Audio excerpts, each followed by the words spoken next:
इदरीस, आपको उस हॉल में होना था, आप मुझे बता रहे थे कि आप शायद 10 साल से उस हॉल में जा रहे थे, तो ज़रा रिकॉल कर दीजिए कि ये हॉल क्या है, डिनर कैसा था, ताकि ज़रा माहौल बन जाए सवाल करने का अगला। जी बताइए। जी नहीं, इदरीस। बिल्कुल आप सही कह रहे हैं। ये देखें, ये जो हॉल है ये होटल समझे जाए, हिल्टन होटल। और ये जिस जैसे पाकिस्तान में हो ना कि कोई प्रेसिडेंट आ रहा है, वाइस प्रेसिडेंट आ रहा है, तो पूरा होटल बंद किया जाता है। इधर बिल्कुल नहीं होता ये, बल्कि जो रेगुलर गेस्ट हैं वो पैसे दे के आके उसी रात उसी होटल में रह सकते हैं। तो आप जैसे होटल एंटर करते हैं, लॉबी में सब लोग, कोई भी आम आदमी विदाउट सिक्योरिटी चेक घूम रहा होता है। और जब आप 2 फ्लोर नीचे जाते हैं, उसके बाद एक और हॉल होता है। उस हॉल में एक साइड पे पार्टीज हो रही होती हैं, डिफरेंट न्यूज़ ऑर्गेनाइजेशंस, रॉयटर्स कह लें, वॉल स्ट्रीट जर्नल कह लें।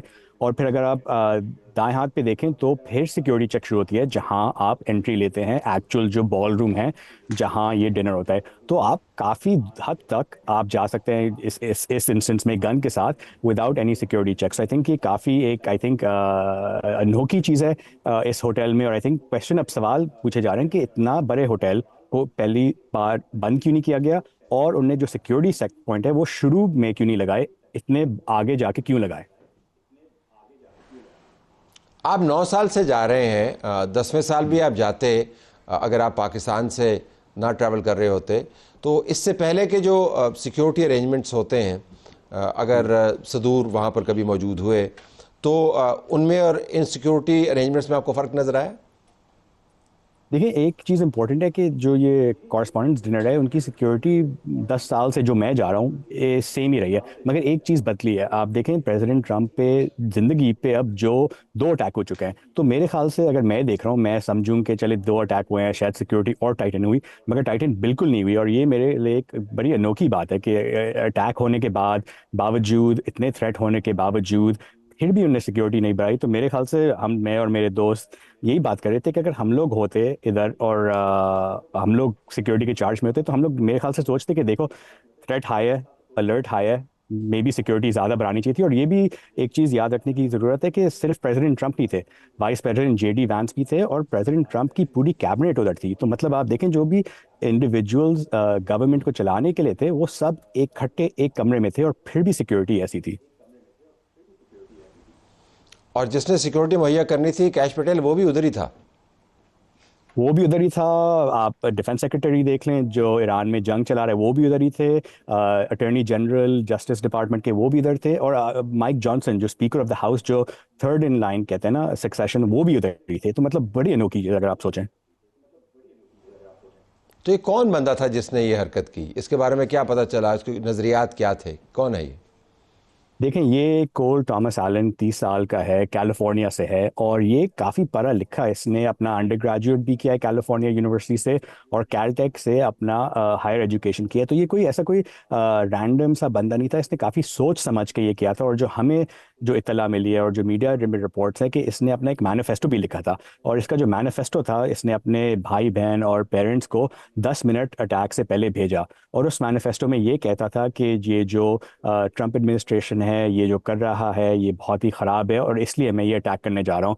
तो इसके बारे में इतना पता नहीं है, मगर हमें ये लग रहा है कि ये काफ़ी लिबरल सोच से बंदा था, काफ़ी वेल एजुकेटेड बंदा था। इसकी जो अपब्रिंगिंग थी, इसकी जो फैमिली लाइफ थी, अभी तक जो हमें पता है वो काफ़ी, मतलब कोई इश्यूज ऐसे नज़र नहीं आए। और जैसे हम लोग जिस लोगों से बात करते हैं ना, वो कहते हैं कि देखें, शूटर या जो मिलिटेंट के जो बैकग्राउंड होता है, ये इंसान जो है, ये जो आदमी है, ये बिल्कुल फिट नहीं करता। क्योंकि यूजली एक कोई रेड फ्लैग होते हैं कि ऐसे व्यूज़ होते हैं कि जो इनके दोस्तों को पता हो या कंसर्न हो, मगर इस केस में कोई ऐसा अभी तक लग नहीं रहा। अभी कोई चंद घंटों में ये कोर्ट में आएगा, डिस्ट्रिक्ट कोर्ट, डीसी के जो डिस्ट्रिक्ट कोर्ट है उसमें लाएंगे। और मेरे ख्याल से जब चार्जशीट निकलेगी ना, तो फिर इनकी जो मोटिवेशंस है और इनकी जो आइडियोलॉजी है वो ज़्यादा पता चलेगी। मगर हमें ये पता भी है कि उनके पास 2 गन थी, और ये दोनों गन उन्हें कैलिफोर्निया से ली, कैलिफोर्निया से डीसी लेकर आए। उसी रात या एक रात पहले उनने होटल में चेक इन किया, और किसी ना किसी तरह से ये 2 गन अपने होटल रूम जो 10वीं फ्लोर पे थी, वो लॉबी में लाए, और किसी ने नहीं देखा। अब बिल्कुल आखिर में, ट्रंप को इसका फ़ायदा हुआ या नुकसान हुआ अभी तक जो बातचीत चल रही है वाशिंगटन में? जी, ये आपने बड़ा एक अच्छा क्वेश्चन पूछा है, और इसके अंदर बड़ा डिबेट है। एक जो फैक्शन है वाशिंगटन में कह रहा है कि ये प्रेसिडेंट ट्रंप को बहुत ज़्यादा बेनिफिट करेगा, क्योंकि ये इनका जो एक मिसाया सा एक व्यू पॉइंट है ना, मेसाया सी जो इमेज इनने बनाई हुई है, ये उनके लिए और बेहतर होगी कि देखें लोग हमें मारने की कोशिश करते हैं मगर किसी ना किसी तरह से प्रेसिडेंट ट्रंप बच जाते हैं, तो यही एक कंक्लूजन है कि कोई बहुत ही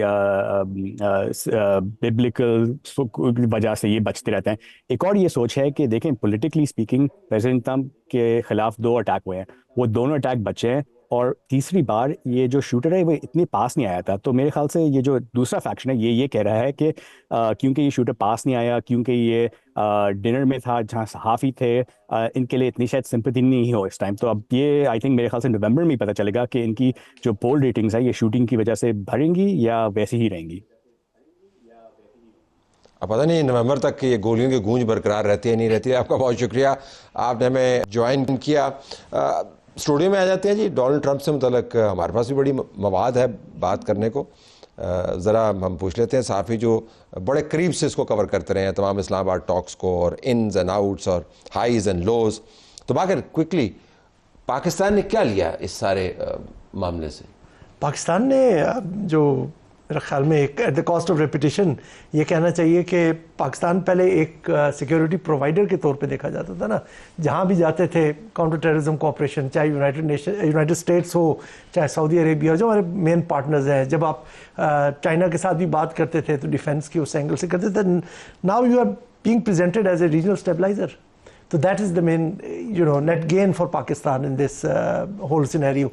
उसके अलावा पाकिस्तान की डिप्लोमेटिक लीवरेज थोड़ी सी बढ़ गई है। प्लस जो एक हम हमेशा से सॉफ्ट इमेज की क्राइसिस में रहते थे, आई थिंक उसमें भी काफ़ी फ़र्क पड़ा है, क्योंकि लोग अब पॉजिटिवली जो बाहर से भी लोग बात कर रहे हैं पाकिस्तान को, तो उस जो एक हम क्राइसिस में रहे हैं तकरीबन 2-2.5 डेकेड से, तो उससे हट के अब ये देख रहे हैं कि जी पाकिस्तान के पास डिप्लोमेटिक क्लाउट भी है, पाकिस्तान के पास यह है कि जो मेजर जो कॉन्फ्लिक्टिंग पावर्स हैं उनको साथ लाने की भी उसके पास कन्वीनिंग पावर भी है। क्योंकि आजकल के इस दौर में जहाँ पे कितने ज़्यादा कॉन्फ्लिक्ट्स हो गए हैं, तो ये चीज़ के आप कॉन्फ्लिक्टिंग पार्टीज़ को एक टेबल पे लाएं, this is I think very unique. Unique तो है, लेकिन जो तवक्कुआत थी अनस के यहाँ पर ही डील होगी, तो अभी तक तो नहीं हुई। और लोगों का, हम तो बड़े मुंतज़र रहे, आप सब भी मुंतज़र रहे। आज भी हम सरेना होटल गए थे, अब तो खैर सरेना होटल की कोई तस्वीर नहीं खींच रहा, और वहाँ पे जो हैं वो गोरी चमड़ी वाले घूम रहे थे, मुझे उन पर तरस भी आ रहा था, 2 के वीज़े एक्सपायर हुए थे। So the great story, but culmination point नहीं आया। बहुत बहुत शुक्रिया Tala sahab for having me on the show. मेरे ख्याल से वो कल्मिनेशन पॉइंट आएगा। अभी जो बिगर पॉइंट जिसकी वजह से नेगोशिएशंस नहीं हो सके, मेरे ख्याल से दोनों पार्टीज इस बात को बहुत अच्छी तरह रियलाइज़ करते हैं कि इन पर्सन नेगोशिएशंस के स्टेक्स काफ़ी ज़्यादा होते हैं, उम्मीदें बढ़ जाती हैं, और अगर कोई डाइवर्जिंग पॉइंट है, कोई ऐसा ब्रेक अवे पॉइंट है, तो वो अब वो नहीं लाना चाहते उसके ऊपर कि कोई ब्रेक अवे पॉइंट के ऊपर वो किसी तरह चले जाएँ कि जहाँ से फिर एक बार मायूसी हो और फिर चेमागोइयाँ निकलें। तो इसीलिए बैक चैनल नेगोशिएशंस जो हैं वो प्रेफर की जा रही हैं। 18 घंटे की flight, I don't think so कि कोई वाइबल रीज़न है। उनकी तो एडवांस टीम्स ही इतनी सारी फ़्लाइट्स के ऊपर आई, तो 18 घंटे की flight was not a reason. मेरे ख्याल से जो प्रेसिडेंट ट्रंप ने ख़ुद ये बात कही कि पहले उन्होंने एक प्लान दिया जो हमें समझ नहीं आया, फिर हमने मुज़ाकरात से इनकार कर दिया, तो 10 मिनट बाद उन्होंने दूसरा प्लान भेजा। मेरे ख्याल से जो प्लान्स हैं और जो तफीज़ा तलब मसाइल हैं, जिसमें सबसे बड़ा मसला यूरेनियम का है, और आज भी जो तस्वीर हमने देखी, जो उनकी मुलाकात हुई, उसमें 4 लोग बैठे हुए हैं। एक उनके ट्रांसलेटर हैं, एक उनके एम्बेसडर हैं, और एक डिप्टी फॉरेन मिनिस्टर हैं, और वो डिप्टी फॉरेन मिनिस्टर जो न्यूक्लियर नेगोशिएशंस को डील करते हैं।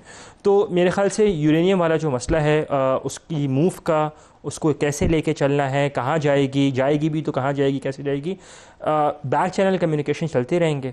और जब तक मामला सेटल डाउन नहीं हो जाते कि हाँ अब ऐसे है कि ठीक है कि उसको फॉर्मलाइज करके डील के लिए लेके आएँ, तब तक ये इन पर्सन नेगोशिएशन की तरफ नहीं आएगी।